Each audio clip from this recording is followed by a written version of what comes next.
نبی کریم صلی اللہ علیہ وآلہ وسلم کا اس دنیا سے پردہ فرمانے کا وقت جب آیا، اس وقت آپ صلی اللہ علیہ وسلم کو شدید بخار تھا۔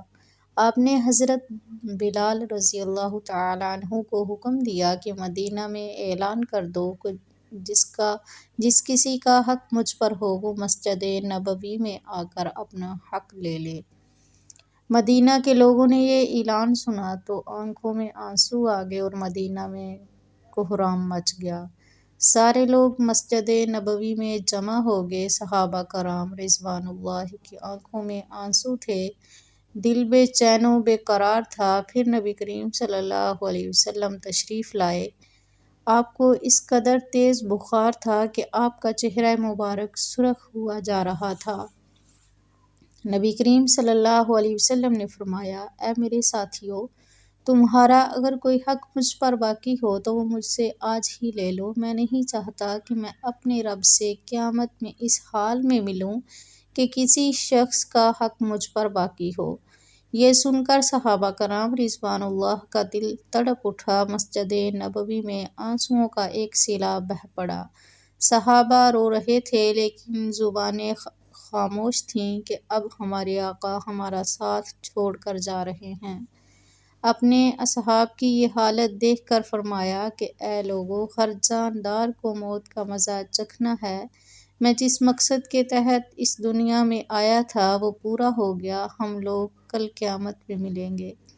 ایک صحابی کھڑے ہوئے، روایتوں میں ان کا نام عکاشہ آتا ہے۔ عرض کیا، یا رسول اللہ، میرا حق آپ پر باقی ہے۔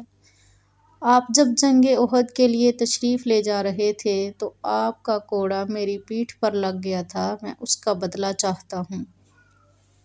یہ سن کر حضرت عمر رضی اللہ تعالیٰ عنہ کھڑے ہو گئے اور کہا، کیا تم نبی کریم صلی اللہ علیہ وسلم سے بدلہ لوگے؟ کیا تم دیکھتے نہیں کہ آپ صلی اللہ علیہ وسلم بیمار ہیں؟ اگر بدلہ لینا ہی چاہتے ہو تو مجھے کوڑا مار لو، لیکن نبی کریم صلی اللہ علیہ وسلم سے بدلہ نہ لو۔ یہ سن کر آپ صلی اللہ علیہ وسلم نے فرمایا، اے عمر، اسے بدلہ لینے دو، اس کا حق ہے۔ اگر میں نے اس کا حق ادا نہ کیا تو اللہ کی بارگاہ میں کیا منہ دکھاؤں گا، اس لیے مجھے اس کا حق ادا کرنے دو۔ آپ نے کوڑا منگوایا اور حضرت عکاشہ کو دیا اور کہا، تم مجھے کوڑا مار کر اپنا بدلہ لے لو۔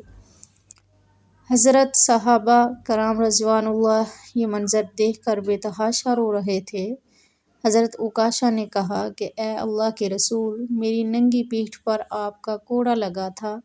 یہ سن کر نبی کریم صلی اللہ علیہ وسلم نے اپنا کرتہ مبارک اتار دیا اور کہا، لو تم میری پیٹھ پر کوڑا مار لو۔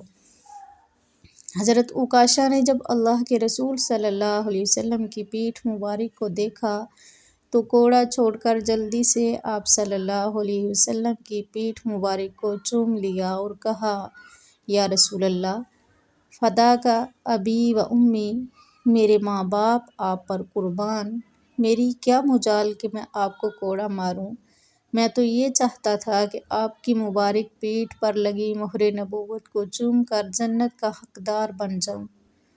یہ سن کر آپ صلی اللہ علیہ وسلم مسکرائے اور فرمایا، تم نے جنت واجب کر لی۔